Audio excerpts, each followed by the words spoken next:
کہ یہ ہاتھ پاؤں اس کے اپنے لگائے ہوئے ہیں یا کسی نے اس کے ساتھ یہ کرم فرمائی کی تھی؟ تفصیل میں نہیں جانتا، لیکن اپنے ان ہاتھوں پیروں سے بالکل اسی طرح کام لیتا ہے جیسے عام لوگ اپنے اصلی ہاتھ پیروں سے۔ بہرحال آپ کو اطمینان ہو گیا ہوگا جناب کہ یہ اصلی مالینو ہی ہے 100%، لیکن اس کا چہرہ بھی دیکھ لیا جائے تو بہتر ہے۔ وہ کیسے؟ امونیا استعمال کریں گے؟ چلو جلدی کرو، D3 نے کہا، اور تھوڑی دیر کے بعد انہوں نے مالینو کا چہرہ بھی پوری طرح امونیا سے دھو کر دیکھ لیا۔ مالینو بالکل اصلی تھا اور اس بار انہیں کوئی فریب نہیں ہوا تھا۔ شیران کے ذریعے انہوں نے مارلینو کا کامیاب شکار کیا تھا۔ D3 کی گویا جان میں جان آ گئی تھی۔ اب تک اس سے ان تمام وسوسوں کے باوجود شاندار کامیابیاں نصیب ہوتی رہی تھی۔ بس آخری بار معاملہ تھا جس کے بل ماسکٹ کو پہلے سے تیار کر لیا گیا تھا۔ چنانچہ فوری طور پر اس حصے میں بھی کارروائیاں کی جانے لگیں۔ اس وقت رات کا شاید آخری پہر تھا جب ایک بند وین اس عمارت سے باہر نکلی۔ اس میں بے ہوش مارلینو اور شیران تھے۔ وین برق رفتاری سے اپنا سفر طے کرتی ہوئی ایک ویران سے علاقے میں پہنچ گئی۔ یہ ان دونوں کو نیچے اتارا گیا اور تھوڑی دیر کے بعد وہ ایک بڑی لانچ میں سفر کر رہے تھے۔ بل ماسکٹ نامی شخص بڑے بڑے گل مونچھوں والا ایک خوفناک صورت آدمی تھا جو بڑی مستعدی سے اپنے ساتھیوں کو ہدایات دیتا جا رہا تھا۔ سفر کے لیے نہایت پیچیدہ راستہ اختیار کیا گیا تھا کیونکہ D3 آخری لمحے تک احتیاط کا دامن نہیں چھوڑنا چاہتا تھا۔ وہ نہیں چاہتا تھا کہ اس کا اور اس کے ساتھیوں کا حشر D11 جیسا ہو۔ بہرحال وہ کسی مشکل کے اپنی منزل تک پہنچ گئے اور اس کے بعد سب سے پہلا کام جنرل D کو رپورٹ دینا تھا۔ اس نے جنرل D سے رابطہ قائم کیا اور دوسری طرف سے جنرل D کی آواز سنائی دی تو اس نے کہا، میں اپنے وطن میں داخل ہو کر آپ کو مخاطب کر رہا ہوں جنرل، میں واپس آ گیا ہوں۔ مالینو کہاں ہے؟ شیران اور مالینو میرے قبضے میں ہے۔ میں دعویٰ کر سکتا ہوں جناب کہ مالینو کے سلسلے میں نے دھوکہ نہیں کھایا۔ گڈ، میری طرف سے مبارکباد قبول کرو۔ آج رات 8 بجے تمہیں ان دونوں کے ساتھ گینن ہال پہنچنا ہے۔ ٹھیک 8 بجے۔ جنرل نے رابطہ منقطع کر دیا اور پھر ٹھیک 8 بجے D3 جنرل کے سامنے پیش ہو گیا۔ جنرل D نے D3 کو خوش آمدید کہا اور ایک طرف بیٹھنے کا اشارہ کر دیا۔ D ڈپارٹمنٹ کے سارے لوگ اس عظیم الشان ہال میں موجود تھے۔ ان کے علاوہ اسی آپریشن سے متعلق کچھ اور اعلیٰ افسران بھی بلائے گئے تھے جنہیں آپریشن سے متعلق اب تک کی رپورٹ پیش کرنا تھی۔ تب جنرل D نے کہا، معززین، مجھے D3 کی آمد کا انتظار تھا، چنانچہ اب میں رپورٹ پیش کرنے میں مزید دیر نہیں کر سکتا۔ ویسے میں یہ عرض کرنا ضروری سمجھتا ہوں کہ مجھ سے رپورٹ طلب کرنے میں عجلت کی جا رہی ہے۔ کیا میں اس کی وجہ پوچھ سکتا ہوں؟ وجہ اس کے علاوہ اور کیا ہو سکتی ہے جنرل کے؟ ہم جلد از جلد اس مشن کی تکمیل چاہتے ہیں۔ ایک اور جنرل نے کہا، یہ ذمہ داری مجھے سونپتے ہوئے کتنا عرصہ گزرا ہے؟ Y3 ڈپارٹمنٹ کتنے عرصے یہ کوشش کر رہا تھا؟ کیا یہ اجرت مجھے پریشان کرنے کے مترادف نہیں ہے؟ رپورٹ صرف اس لیے طلب کی جا رہی ہے جنرل D کے معاملات پر گہری نگاہ رہے۔ آپ کو علم ہے کہ Y3 ڈپارٹمنٹ کی ناقص کارکردگی کی وجہ سے ہمارا پروگرام منظر عام پر آ گیا اور ہمارے راستے میں لاتعداد مشکلات پیدا ہو گئی۔ اب بہت سے محکمے اس کے لیے کام کر رہے ہیں اور ضرورت پڑنے پر وہ آپ کی مدد کے لیے تیار ہیں۔ میں نے Y3 کی طرح ناقص منصوبہ بندی نہیں کی ہے۔ میرا ہر قدم مضبوط اور جامع ہے۔ آپ لوگ تفصیل سننا چاہتے ہیں تو سنیں۔ پہاڑوں میں ہمیں باہر کے لوگوں سے کوئی کامیابی حاصل ہو سکی نہیں۔ اس کے لیے اندر کے لوگوں کو ہی استعمال کرنا ہوگا اور سب سے بڑا کام ان کا انتخاب ہے۔ اس کے لیے میں نے چند نام ترتیب دیے ہیں۔ بوڑھا بادشاہ خان، اس کا بھتیجا نعمان خان، شیران، اس کا بیٹا عدنان سلامن۔ چند اور نام ہیں جو ثانوی حیثیت رکھتے ہیں۔ عدنان سلامن کا نام سن کر D3 کا منہ کھل گیا، لیکن اس نے خود کو سنبھال لیا اور کچھ نہ بولا۔ اس کے ذہن میں پٹاخے چھوٹ رہے تھے۔ عدنان شیران کا بیٹا تھا۔ جنرل D کی آواز ابھری، میں نے کسی اور کے سپرد ذمہ داریاں نہیں کی بلکہ اپنے پروگرام مختلف حصوں میں بانٹ دیے ہیں۔ کچھ پروگرام عمل پذیر ہیں، کچھ مکمل ہو چکے ہیں۔ مثلاً میرے ذہن میں کچھ ایسے نام تھے جنہیں میں پوری طرح استعمال کرنا چاہتا تھا۔ شیران سلامن وہ شخص ہے جس کا تعلق انہی پہاڑوں سے ہے اور Y3 ڈپارٹمنٹ کے پروگرام میں وہ سر فہرست تھا، لیکن Y3 کی ناقص منصوبہ بندی کی وجہ سے یہی شخص اس کی ناکامی کا باعث بنا۔ میں نے اس شخص کو اپنے قابو میں کر کے قابل استعمال بنایا اور اب وہ ذہنی طور پر میرا غلام ہے۔ میں نے اسے اعلیٰ ترین تربیت دلائی ہے، نہ صرف پہاڑوں میں آپریشن کے وقت بلکہ اس کے علاوہ بھی وہ ایک ایجنٹ کے طور پر ہمارے کام کرے گا۔ D3 شیران سلامن کو پیش کرو، جنرل D نے کہا اور D3 اپنی جگہ سے اٹھ گیا۔ تھوڑی دیر کے بعد شیران کو وہاں لایا گیا۔ شیران کی کیفیت عجیب سی تھی، وہ سحر زدہ نظر آ رہا تھا۔ جنرل D نے مسکراتے ہوئے کہا، یہ پہاڑوں کا وہ وحشی درندہ ہے جس سے وہاں کی چٹانیں بھی کانپتی ہیں، لیکن اس وقت یہ ہمارے کنٹرول میں ہے۔ اس حصے میں ایک اہم بات اور سب سے خوفناک نام مارلینو کا ہے۔ Y3 کی رپورٹ میں مارلینو کے بارے میں پوری تفصیلات موجود تھیں۔ یہ شخص پہاڑوں کے باشندوں کو سائنسی تحفظ دینے کا باعث بنا ہے اور Y3 کی ناکامی میں تمام تر سائنسی صلاحیتیں اسی کی تھیں۔ کانگ ہو نامی جگہ کا بے تاج بادشاہ ہے۔ میں نے اسے اغوا کرانے کے لیے بڑی منظم کوششیں کی ہیں اور مجھے خوشی ہے کہ میری یہ کوششیں برابر ہو گئی۔ D3 مارلینو کو سامنے لاؤ۔ تھوڑی دیر کے بعد مارلینو کو اس حال میں پہنچا دیا گیا۔ یہ مسٹر مارلینو ہے، عجیب و غریب کہانی ہے ان کی، بہرطور یہ ہمارے پروگرام کی سب سے اہم کڑی ہیں اور اب انہی کی مدد سے ہم اپنے اس مشن کو آخری مراحل تک لے جائیں گے۔ میری رپورٹ کا سب سے اہم حصہ یہی تھا۔ اس کے بعد آپ کیا پوچھنا چاہتے ہیں یہ بتائیے۔ نہیں جنرل، تم جو کچھ کہہ رہے ہو قابل اعتماد ہے۔ یہ ساری رپورٹیں صرف اس لیے طلب کی جا رہی ہیں کہ تم سے کہ اگر کہیں تمہیں کسی اور مدد کی ضرورت پیش آئے تو وہ تمہیں فراہم کر دی جائے۔ یہ ڈپارٹمنٹ اپنے طور پر کام کرنے کا عادی ہے اور کسی کی مدد قبول نہیں کرتا۔ مسٹر مارلینو، آپ کو ہم اپنے درمیان خوش آمدید کہتے ہیں اور بہت ہی بیش قیمت اور اہم معلومات آپ سے حاصل کرنے کے خواہاں ہیں۔ یہ بہتر ہوگا کہ آپ میرے ان معزز دوستوں کے درمیان کچھ گوہر افشانی فرمائیں، ہمیں بڑی مسرت ہوگی۔ مارلینو نے مسکراتے ہوئے جنرل ڈی، اس کے بعد اطراف میں بیٹھے ہوئے لوگوں کو دیکھا اور پھر آہستہ سے بولا، میں آپ کو کس نام سے مخاطب کروں جناب؟ جنرل ڈی، وائر ڈپارٹمنٹ نے آپ کو شاید ایک عہدہ بھی دیا تھا اور آپ نے اس سے فائدہ اٹھاتے ہوئے Y3 کو خاصی نقصان پہنچائے۔ جی ہاں، مجھے Y32 کی پیشکش کی گئی تھی جسے میں نے قبول کر لیا تھا۔ کیا پہاڑوں کے تحفظ کے لیے؟ جی بالکل۔ اگر آپ تفصیلی سننا چاہتے ہیں تو مجھے آپ کو سب کچھ بتانے سے کوئی اعتراض نہیں۔ میں کانگو میں بہت عرصے سے مقیم ہوں، پرانی داستانیں کسی تک بھول گیا تھا، اپنے ہم وطنوں کی بھلائی کے جو کچھ مجھ سے ہو سکتا تھا کر رہا تھا۔ یہ شیران میری زندگی میں داخل ہوا، بہت زیادہ پرانی باتوں کی طرف نہیں جاتا۔ کچھ لوگوں سے دشمنی تھی، شیران کو دیکھ کر نہ جانے کیوں اپنا گزرا وقت یاد آ گیا۔ وہ اتنا پیارا انسان تھا کہ میں نے اسے اپنا لیا اور وہ بھی اپنی تمام وحشت خیزیوں کے باوجود مجھ سے پیار کرنے لگا۔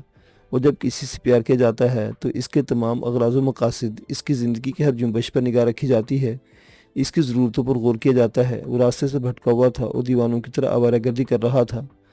بات یہاں تک پہنچی کہ پہاڑوں میں آپ لوگوں کی سازش پکڑی گئی۔ اس کے بعد میں نے اس کے تحفظ کے تھوڑا بہت کام بھی کیا۔ یہ ساری باتیں ہوئی اور بالآخر آپ لوگوں کی سازش ناکام ہو گئی۔ شیران کے بارے میں مجھے اطلاع ملی کہ وہ ہلاک ہو گیا ہے، لیکن اسے دوبارہ زندہ دیکھ کر مجھے بہت مسرت ہوئی۔ بعد میں یہ معلوم ہوا کہ آپ لوگوں نے صرف مجھے گرفتار کرنے کی سازش کے طور پر شیران کو وہاں بھیجا ہے۔ میں اس سلسلے میں آپ کا شکر گزار ہوں کہ بہرطور شیران کی زندگی کی اطلاع آپ لوگوں نے مجھے دی۔ اس سے قبل بھی آپ کو اغوا کرنے کی کوشش کی گئی تھی مسٹر مارلینو، اور آپ نے اپنے روپ میں اپنے ایک پیروکار کو یہاں بھیج دیا۔ ہاں، میں نہیں جانتا تھا کہ اتنی جلدی سب کچھ ہو جائے گا۔ بس بہت سے لوگ اس بات کے خواہش مند ہوتے ہیں کہ دنیا کے لیے کچھ کر کے مر جائیں۔ میرا وہ دوست بھی اسی جذبے کا شکار تھا۔ میں نے کہا کہ کچھ کر کے ہی مر جاؤ، سوائے اسے تمہارے آدمی اغوا کرنے آ گئے۔ شیران کے سلسلے میں تم نے جس طرح دھوکہ کھایا مارلینو، اس کے بارے میں تمہاری کیا رائے ہے؟ نہیں، میں یہ بات تسلیم نہیں کرتا کہ میں نے دھوکہ کھایا۔ شیران کا منظر عام پر آنا، بینکاک میں منشیات کے اڈوں کی بحالی، یہ ساری چیزیں اس بات کی نشاندہی کرتی جنرل ڈی کہ دوبارہ کوئی سازش تیار کی گئی ہے۔ بہرطور شیران اتنا پرکشش تھا کہ اس کے لیے مجھے منظر عام پر آنا ہی پڑا۔ بات یہ نہیں کہ مجھے تم لوگوں سے یا تمہارے وطن سے یا تمہاری ملکی پالیسیوں سے کوئی شدید اختلاف ہے۔ بات اتنی سی ہے کہ پہاڑوں کے لوگ معصوم اور سادہ ہیں، انہیں ان کی مرضی کے مطابق زندگی گزارنے دی جائے، اور یہ سبھی کے حق میں بہتر ہے۔ جتنا نرم چارہ انہیں سمجھا گیا ہے، وہ لوگ اتنا نرم چارہ نہیں ہے، اپنی سادگی سے بہت زیادہ آگے نہیں بڑھ سکے اور اپنی روایات میں گم ہیں، لیکن یکجا ہو کر یہ بھی کسی کے سامنے سربستہ ہوں گے تو تم لوگ اس بات کا یقین کر لو کہ تم میں سے کوئی ان پر قابو نہیں پا سکے گا۔ یہ مارلینو کی پیشن گوئی ہے۔ جنرل ڈی، میں نے ان لوگوں کا گہری نگاہوں سے جائزہ لیا ہے اور یہ اندازہ لگا سکا ہوں کہ تم لوگ جب بھی ان پہاڑوں کے درمیان پہنچو گے، یہ سر بلند پہاڑ تمہاری سرکوبی کے لیے تیار ملیں گے۔ تم جب بھی ان چٹانوں کے بیچ جاؤ گے، اپنی تقدیر پھوڑنے کے علاوہ اور کچھ نہیں کر سکو گے۔ اپنی نئی سازشوں کے تحت جب تم ان دروں اور پہاڑوں میں قدم رکھو گے تو ایک ایک چٹان تمہارا استقبال کرے گی۔ سوچ لینا جنرل ڈی، چٹانوں کے محافظ نرم چارہ نہیں، تم انہیں فولاد سے زیادہ مضبوط پاؤ گے۔ بہتر یہی ہے کہ جیو اور جینے دو، یہی تمہارے حق میں بھی بہتر ہے۔ اپنے دوسرے معاملات ان سے منسلک نہ کرو، اس کے لیے کوئی اور راستہ تلاش کرو۔ باقی رہی میری بات تو میں نے اپنی زندگی شیران کی محبت کے نام کر دی، اور جب اس سے مجھے محبت ہے تو یوں سمجھ لو اس کی ایک ایک شے سے پیار ہے۔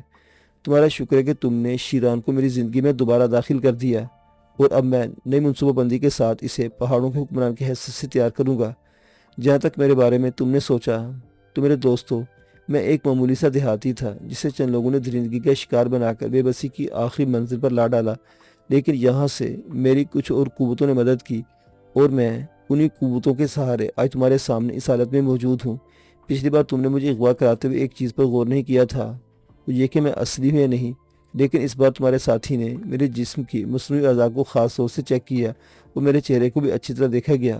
تمہیں خوشی ہوگی جنرل ڈی کہ اس بار تمہیں ناکامی نہیں ہوئی، یعنی اصلی مارلینو ہی تمہارے سامنے ہے، لیکن میرے خیال میں تم نے پھر حماقت کی ہے۔ تم نے مارلینو کو تو اچھی طرح چیک کیا لیکن شیران پر غور نہیں کیا۔ اگر تم ذہین ہوتے تو مارلینو کے پاس شیران کے وجود کو بھی نہ پھٹکنے دیتے۔ شیران میرے پاس پہنچا تو میں نے انتظار نہیں کیا، میں جانتا تھا کہ وہ ذہنی طور پر بھی تمہارے قبضے میں ہے۔ میں نے اسے صرف وہ اہم باتیں معلوم کی جن کے لیے تم نے اسے وہاں بھیجا تھا، اور اس کے بعد میرے آدمی نے شیران کی جگہ لے لی۔ یہ شخص جو تمہارے سامنے کھڑا ہے یہ شیران نہیں، شیران تو کانگھو میں ہے۔ کتنی سادہ اور آسان سی بات ہے۔ اس بار میں میک اپ میں نہیں لیکن شیران میک اپ میں ہے، بات وہی ہو جاتی ہے۔ اور یہ شخص جو تمہارے سامنے کھڑا ہے یہ بھی میرا ایک پیروکار ہے اور ہراکاری کا خواہش مند ہے۔ سنتھانو، اپنا جسم ان کے سامنے اوریاں کرو۔ جنرل ڈی3 اور وہاں موجود تمام لوگ بدحواس ہو گئے تھے۔ شیران کے میک اپ میں جو شخص کھڑا ہوا تھا اس نے اپنا اوپری لباس اتار دیا، اور یہ دیکھ کر ان کی آنکھیں شدید حیرت سے پھٹی کی پھٹی رہ گئیں کہ اس کے جسم پر خطرناک بم بدے ہوئے تھے، عجیب و غریب بم۔ مارلینو مسکراتا اپنی جگہ سے اٹھ کھڑا ہوا، پھر اس نے کہا، میں جا رہا ہوں دوستو، میرا پیروکار ہراکاری کر رہا ہے، اس کے ساتھ ہی تم لوگ تمہاری اس سازش سمیت پناہ ہو رہے ہیں، یہی اس کی ذمہ داری ہے۔ آخر الفاظ یہ ہیں کہ ہم صدیوں تک پہاڑوں میں تمہارا انتظار کریں گے، اور اگر کبھی سازش کے تحت تم ان پہاڑوں میں داخل ہو گئے تو تمہیں بدترین شکست سے دوچار ہونا پڑے گا۔ سنتھانو، اپنا کام کرو۔ اس سے قبل کہ جنرل ڈی یا وہاں پر موجود کوئی بھی شخص کچھ کرنے کی کوشش کرتا، شیران کے میک اپ میں مجھے شخص نے اپنے سینے پر لگا ہوا بٹن دبا دیا۔ ایک انتہائی تیز چمک پیدا ہوئی اور ان سب کی آنکھیں بند ہو گئی، اور جو ہی ان کی پلکیں جھپکی مارلینو برق رفتاری سے اپنی جگہ سے اٹھ کر باہر نکل گیا۔ شاید وہ بھی خصوصی تیاریوں کے ساتھ آیا تھا۔ چند ہی لمحات گزرے تھے کہ ایک خوفناک گڑگڑاہٹ ہوئی اور وہ عظیم الشان عمارت جس میں میٹنگ ہو رہی تھی چھوٹے چھوٹے حصوں میں تقسیم ہو کر فضا میں بلند ہو گئی۔ زمین میں اتنا گہرا گڑھا پڑ گیا تھا کہ پانی نکل آیا، اور فضا میں اڑنے والی عمارت کے ٹکڑوں نے میلوں کے احاطے میں خوفناک تباہی مچا دی۔ جنرل ڈی، اس کا پورا عملہ، اس کے آس پاس آئے ہوئے دوسرے لوگ بھی خون کے چھینٹوں اور لوتھڑوں کی شکل میں منتشر ہو گئے، اور پہاڑوں کے خلاف ہونے والی سازش کسی اور منصوبے کی محتاج ہو گئی۔ شیران کے بارے میں معلوم نے جو کچھ جنرل ڈی کے سامنے کہا تھا غلط نہیں تھا۔ شیران پنک پوائنٹ میں ڈی3 کے منصوبے کے مطابق داخل ہوا تھا۔ مارلینو اس کے لیے اجنبی نہیں تھا، لیکن اس وقت وہ اپنے دل میں مارلینو سے خلوص نہیں رکھتا تھا۔ یہ دوسری بات تھی کہ مارلینو اس قدر احمق نہیں تھا جتنا جنرل ڈی نے سمجھ لیا تھا۔ چند ابتدائی گفتگو میں ہی مارلینو نے شیران کے منصوبے کو جان لیا اور شیران کو ایک مشروب پلا کر بے ہوش کر دیا۔ پھر جو شخص مارلینو کے ساتھ باہر نکلا وہ شیران نہیں تھا۔ شیران کو تو کانگھو میں ہوش آیا، اور جہاں ہوش میں آیا تھا وہ اس کے علاوہ اور کوئی نہیں تھا۔ صورتحال اس کی سمجھ سے باہر تھی، لیکن کسی دیوانگی کے بغیر وہ معاملات کا جائزہ لیتا رہا۔ یہ صلاحیت اس سے ہائشون میں بخشی گئی تھی۔ وہ صبر و سکون سے وقت گزارتا رہا۔ اس دوران مکمل تنہائی رہی تھی، اسے خوراک بھی مشینی عمل کے تحت مہیا ہوئی تھی۔ کئی دن کے بعد جو پہلی شخص اس کے سامنے آئی وہ مارلینو کی تھی۔ تو میں تمہارا قیدی ہوں مسٹر مارلینو، اس نے سرد لہجے میں کہا۔ نہیں، تم مجھے اغوا کرنا چاہتے تھے نا شیران؟ چلو میں تیار ہوں، آؤ، مارلینو نے کہا اور آگے بڑھ گیا۔ شیران اس کے ساتھ باہر نکل آیا۔ مارلینو سے لیے ہوئے ایک عظیم الشان ہال میں داخل ہو گیا جہاں تاریکی پھیلی ہوئی تھی۔ شیران کے ذہن میں سخت الجھن تھی۔ پھر مارلینو وہاں روشنی کر دی، یوں لگا جیسے سورج نیچے آ گیا ہو۔ ایسی تیز روشنی تھی کہ آنکھیں نہیں کھل رہی تھیں۔ شیران نے بے چینی سے ادھر دیکھا، چاروں طرف آئینے لگے ہوئے تھے اور روشنی انہی سے منعکس ہو رہی تھی۔ وہ ہر آئینے میں موجود تھا۔ کیا حماقت ہے مسٹر مارلینو، شیران نے کہا۔ تمہارا ذہن ہزار ٹکڑوں میں منقسم کر دیا گیا ہے شیران، اسے سمیٹو ورنہ تمہارا دماغ پھٹ جائے گا۔ غور کرو خود پر، تم شیران سلامن ہو، پہاڑوں کے باشندے۔ وہ کون سی قوت ہے جس نے تمہارے ذہن پر قبضہ جما لیا ہے؟ مارلینو کی آواز ابھری اور وہ ایک کرینما مشین پر بیٹھ کر کافی بلندی پر چلا گیا۔ پھر ایک عجیب سی آواز ہال میں گونجنے لگی، اطراف میں لگے ہوئے آئینوں میں بجلیاں تڑپنے لگی۔ شیران شدید کرب کا شکار ہو گیا تھا۔ آواز بڑی پریشان کن تھی، وہ دماغ میں گھس جا رہی تھی۔ اس نے کانوں پر ہاتھ رکھ لے اور اذیت سے چیخنے لگا۔ اس کی کربناک کراہیں ہال میں گونج رہی تھی اور مارلینو کی نگاہیں چاروں طرف بھٹک رہی تھی۔ دفتن ایک طرف سرخ روشنی پھیل گئی اور مارلینو چونک پڑا۔ او ڈائی کاسک، اس کے منہ سے آواز نکلی اور دوسرے لمحے اس نے ایک بٹن آف کر دیا۔ ہال ایک دم تاریک ہو گیا، لیکن صرف ایک لمحے کے دوسرے لمحے پورے ہال میں سرخ روشنی پھیل گئی۔